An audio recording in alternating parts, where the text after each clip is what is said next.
10 reasons why small sins are so dangerous. They go unnoticed and therefore unaddressed. When I think I am doing well, pride sets in. Pride in itself is sin, but if I don't confess it and assume a posture of humility, I can deceive myself into thinking I'm better than someone else, leading to our self-righteous attitude. Pride is a scary sin because we don't see our need for repentance, and therefore move further away from God. They corrupt other parts of you.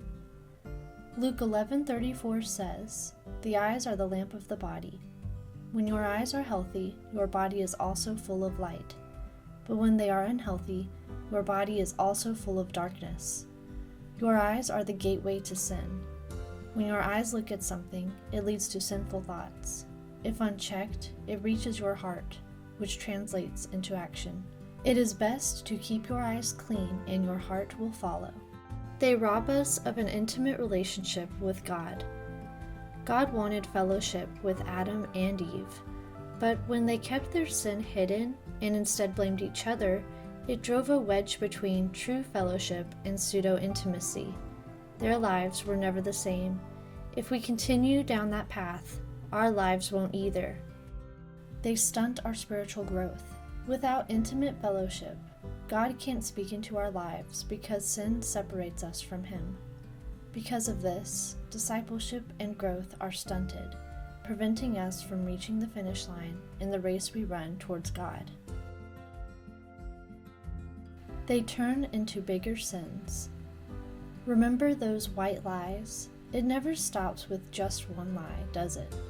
Soon, one lie leads to another, and soon those small lies have grown into something beyond our control. Like a snowball, each sin gathers until it becomes so big, it knocks out whatever enters its path. They isolate us. There is no such thing as a sin that doesn't hurt anyone. If we are doing the Christian life together, all sin separates us. If sin can separate us from God, how much more does it affect the people we surround ourselves with? They ruin our character.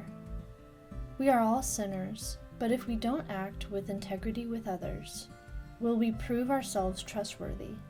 Will Christianity be proven trustworthy? They make us hypocrites, corrupting our witness. At the time of this writing, Joel Osteen is under fire for allegedly not opening his church doors to victims of Hurricane Harvey. Although there are conflicting reports as to Lakewood Church's role in the relief efforts, one thing is clear: the world is watching, and it expects us to be who we say we are. If we call ourselves like Jesus, if Jesus was known for love and compassion, our actions should be similar. If we claim to follow the one who claimed to be the way, the truth, and the life, then we need to live lives filled with truth.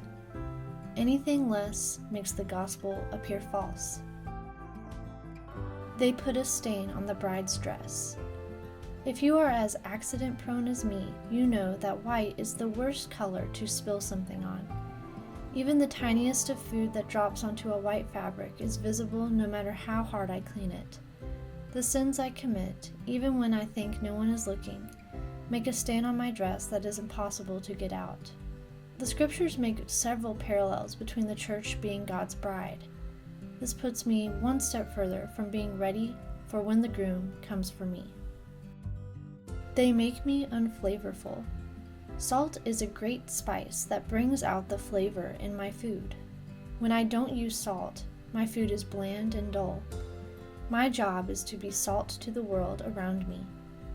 But when sin gets in the way of my witness, it makes me unfit for the work God has for me. Paul describes us as the aroma of Christ. 2 Corinthians 2:15-16. We should give people a taste of Jesus too.